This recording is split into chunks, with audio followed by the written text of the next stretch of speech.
My wife is thinking, what is he doing with our plant?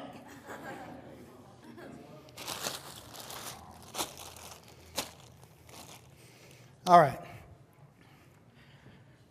Is there a slide before that says a stone or a... Just zoom back to that for a second. It may be before the slideshow. I know there's one there. There's a slide. There's a slide with a rock and a stone right before the slideshow. Here's what I want you to think about. We're graduating these young people, and we have to, as a church, we just saw all those pictures, and they were part of our church community. But we've got to figure out what we're handing to them. Are we handing a rock? Of course, I don't think that's a rock. I think it's concrete. But whatever it is, it's dead, and it's kind of fixed. And is that what we're handing to them? Or are we handing a plant? And as we think about the rock, I'm not talking about the solid foundations of Christ. Of course we're handing that. Jesus is a rock. His commandments like love one another. Those are unbending. Flee sexual immorality we had last week. Unbending. Keep the unity of the Spirit through the bond of peace. These are solid rock commandments. I get that. But what happens in Christianity is sometimes the entire, like every single thing, and Dave was talking about this, every single kind of law or command or example or inference that we can find in here can be cemented into a system, a dead system, passed on from generation to generation. Here, don't change it. Take this and carry it forward. 200 years ago, Thomas Campbell, Alexander Campbell, Barton Stone, Walter Scott, and many others, they were handed something like this. And they weren't satisfied. They were like, but the Word of God is living and active. Jesus is still alive in His church. God still reigns. And we have not figured out everything in this book. And they tried to pass that forward. Somewhere along the line, somebody cemented it again and decided this is what we hand our kids. Here, take this, carry it forward. And churches have been dying. And our young people aren't staying. Anybody ever notice that? While there are foundational concrete promises, and you can skip to my scripture slide, what we're learning, especially as we walk through 1 Corinthians, what we're learning is everything written in here is not supposed to be a concrete command for all time in every instruction you find. And that's how it's been treated. And we're frozen in fear. We can't do anything different. And we're going to die. Okay? That's a problem. What we want to hand off is something living, something alive, living and active, something that will change. Not change those foundational principles, but something that understands the freedom we have in Christ. Look at this passage. Paul says, although I'm free from all, I've made myself a servant to all, that I might win more of them. To the weak I became weak, that I might win the weak. And there's a whole bunch he says there. I'm not reading it all. But look at that middle part. I have become what? All things to all people, that by all means I might do what? By all means. Let me tell you, if this is what you've been handed and this is what you're carrying, there are no means. Unless they were prescribed in this thing years ago, there are no means. How many people remember when the video cassette recorder was all the rage? Remember? What you want to watch on TV under your control. Was that amazing? How many people had to ask young people to program the thing for them? How many remember when computers started coming out and it was like, computers, wow! And you can dial up and go into this world and there's something out there, we don't know what, but you can go there. Anybody remember that? How many remember asking a younger person to figure out how to use a computer? How about smartphones? Everybody pretty much remembers the advent of Believe it or not, we didn't have smartphones when we were young. But how about smartphones? They're amazing, right? Great technology. But how many have asked a young person to do something to fix their phone? Like, I still do. Mackenzie, here. Stupid thing. Mari, here, right? All the time. And I think I got a pretty good handle on some of that stuff. But they're using it all the time. Listen, all this technology that's been handed to them, they're standing on the shoulders of those who've come before them. So it's not like they just make it up, but they're standing on the shoulders of those who've come before them, and they're growing it and expanding it, and it's becoming so much more. Isn't it? Shouldn't that happen in the church as well? They're standing on our shoulders. They're learning from what we've learned. Like the Campbells, we need to be alive and passing on a living tradition. And when we hand it to them, it can't be like this. They're not interested in this. How many of you still use the VCR? I've got 3 so far. And why? Why aren't we all using it? Well, because there's a DVR, there's Netflix, there's all kind of on demand. There's a box that takes you everywhere in the world. You can just about watch anything. And so a VCR, just where was I at in that tape and rolling forward and trying, and all the lines and the dot and the squiggly white noise. You're not using VCRs.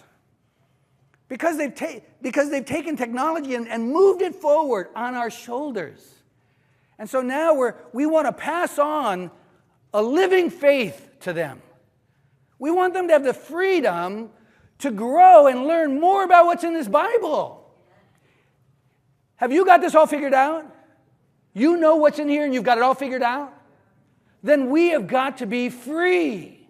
Free to be able to do all things that by any means. And you know what? This is kind of crazy because this is where Paul's saying, you know what? He's talking about himself. He's telling Corinth, you know, you need to know that I had a right to be supported by you.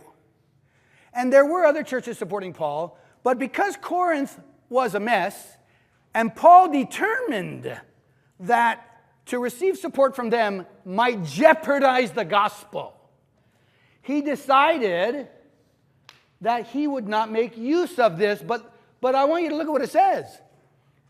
It's written in the law of Moses, don't muzzle an ox while it's treading out the grain. He should participate in the work and receive from it. Don't you know those who are employed in the temple service get their food from the temple, and those who serve at the altar share in the sacrifices offered there. If you understand the tithe system, the 3rd year and 6th year entire tithe went to the Levites, and they shared a 10th with the priesthood. They were supported by those offerings. And in the priesthood and the sacrifices, a lot of the chunks of meat after being offered were for the priesthood to eat. So they served at the temple under God, but they were also provided for. And then look at this, chapter 9, verse 14. Sorry, that didn't come out very well there. In the same way, what does it say there? The Lord what? Commanded that those who proclaim the gospel should get their living by the gospel. The Lord commanded. Everybody say that. Okay. And what does this say? Paul says, I chose not to follow that command. What? Did I give you that scripture again? Yeah. The Lord commanded. What do you mean you chose not to follow that? Listen, we have been handed a system like this. And it says, every single command you find in here, you better follow or else. And not only that, if there's an example that it looks like it's God's will, you better follow that too, or else. And more than that, if we find there's some kind of inference that seems like it might be the Lord's will, you better follow that too, or else. And don't change any of it because we got it cemented. I'm just wanting to ask, is Paul doing that? Paul has an actual commandment from the Lord. Did Paul decide that he has to follow that? Or is it that he understands the gospel, the commandment was to promote the gospel. But where the commandment hinders the gospel, he's free. What? He's free to set aside that commandment. Did Paul ever get in trouble for not receiving the offering? Did he ever get in trouble for that? No. He says it was for the sake of the gospel he did these things. That shouldn't surprise us. Anybody know Rahab? Is it good to lie? Do we want to teach our kids to lie? We don't want to teach our kids to lie. That's bad. Lying's bad. But what happens when the police come and say, "Hey, where's those spies?" What does Rahab do? Yeah, you can't get away from it. I don't know if somebody tried to explain that away. You can't. She put them on the roof, and she said they went that way. They're out of the city. Go read the story carefully. She lied. And that lying was a sign of her faith. What about, anybody know who Shiphrah and Puah are? Who are they, Matt? The Hebrew midwives who worked for Pharaoh, who were supposed to kill the babies. They didn't kill the babies. And when Pharaoh said, "Why didn't you kill the babies?" they said, "Well, you know those Hebrew women, they just have those babies quickly and we don't get there in time." They were there in time. They lied. Jesus defends David. David and his men eat the bread in the tabernacle. The bread that's only meant for the priest, or the bread in the temple by that time. Only meant for the priest. No, tabernacle, sorry. But you can't eat that bread. It's holy. Don't eat that bread. Jesus and his men ate the bread. David and his men ate the bread. And Jesus said, "Hey, look at that." He didn't condemn him for it. His point was, sometimes what's right is higher than those laws. When they attacked Jesus for breaking the Sabbath, he didn't say, "Oh, I didn't work on the Sabbath." You know what he said? "My Father's always at work and so am I. Deal with it." That's what he said. It's one of the reasons they crucified him. Now, why was it okay to work on the Sabbath? Because he says the Sabbath was made for man. You weren't made to follow that rule, Paul. You weren't made to follow that rule that said you have to receive support. The rule was made to enhance the gospel. But when the rule prevents the gospel, you can set the rule aside and go on and preach the gospel right. This is what Jesus says when they accuse him of breaking the Sabbath. David ate the bread. The disciples are picking grade. They're attacked for all kinds of things. But Jesus defends that there is a right. Sometimes there's a right, more right than whatever the law is. Now, we already saw a lot of instructions in Corinth last week about marriage and other things where Paul says it like it's a command. Each one of you should have your own wife. Each one of you should have your own husband. That sounds like a pretty strict command, pretty specific. But then he gives a whole list of what do you call them? Exceptions to the rule. And not only that, for some people he says, look, if you do what I'm saying, that's great. If you don't do what I'm saying, that's great too. But we want to reach into the Bible. We want to treat everything like it's a specific command for us. And Paul had this tremendous freedom that we see in his entire ministry. And this is the last kind of thing I want to point out. At Paul's conversion, right afterwards, he's preaching among Jews, and they don't like it. And they're ready to do away with him. And so he hears these words. This is God's message to Paul. What does it say down there where it says, go? Read it with me. Go, for I will send you far away to the Gentiles. It's God's will that Paul goes where? And the context is the Jews won't accept his message. Okay? Now, if they're sent to the Gentiles, well, there's basically only two kinds of people. And Samaritans are kind of halfway in between. But there's basically, you're either a Jew or not. So you're either a Jew or a Gentile. Right? Basically. So if God says, I'm sending you to the Gentiles, that commandment seems to specifically identify Gentiles and exclude whom? Jews. Anybody know the legal reasoning we have from Noah and Gopherwood? Anybody ever hear that? Oh, yeah, it's how we determine how we follow law. I say we. I've experienced this widespread among Christians. So here's the thing. God told Noah to build an ark. And he said use gopher wood. So by saying use gopher wood, Noah had to use what? Could he use cedar? Pine? Oak? No, because it seemed like if God specified gopher wood, then he meant gopher wood. And therefore, by that commandment, he was commanding no other kinds of wood. Now, problem, we don't really know what gopher wood is. It could mean all those woods. Who knows? We don't know what it is. But we've reasoned that this is how to follow the law. Are you with me? We have reasoned that when he says gopher wood, he's commanding you not oak or cedar. Here's the problem. Paul doesn't think this way. You see, these kinds of ways of making this all law, it turns it into this. Paul doesn't think this way. You can see it right here. Okay, Paul, you've been sent to the Gentiles. That means God has commanded you not to go where? What does that say? And immediately he did what?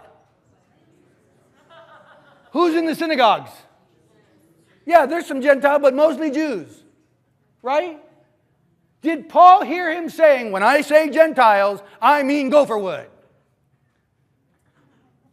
I'm mixing my metaphor there. But I mean it. Did Paul hear him say, when I say Gentiles, I mean Gentiles and not Jews? Did he hear him say, when I say gopher wood, I mean gopher wood and not cedar? He didn't take it that way. He knew he was going to the Gentiles, and he didn't care that the Jews were going to persecute him. And in fact, if he had not gone to the Jews, maybe they wouldn't have wanted him killed. Maybe he wouldn't have appealed to Caesar. Maybe he wouldn't have been beheaded in Rome. So you blew it, Paul. No, the Bible never says that. Paul chose this path. He obeyed the Lord. He did go to the Gentiles. He obeyed the Lord.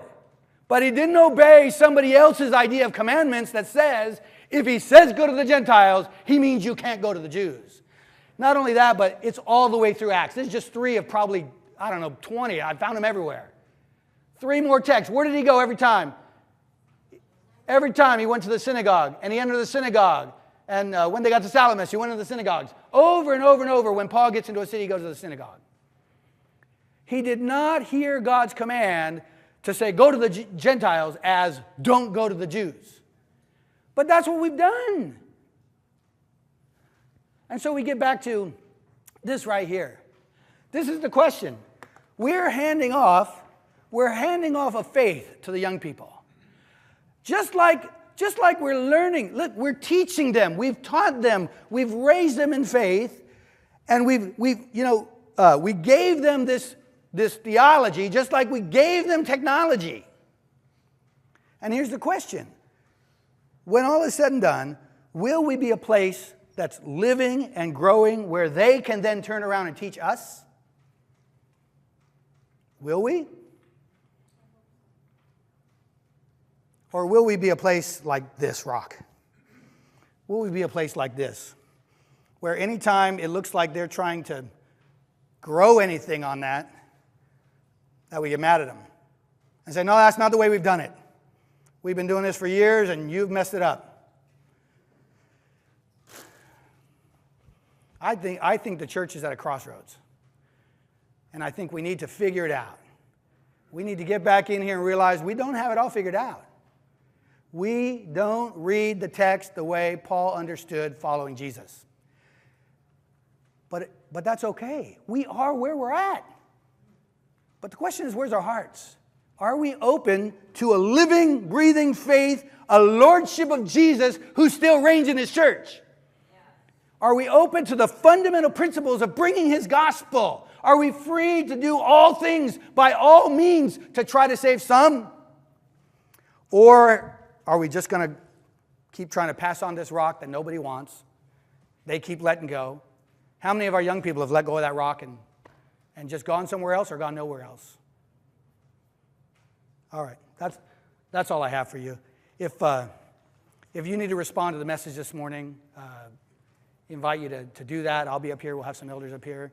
And we'd love to talk to you. You can turn in those cards. We're going to stand and sing a song, turn them into the center, and those things will be on the prayer list. And God bless you as this message sinks into you today.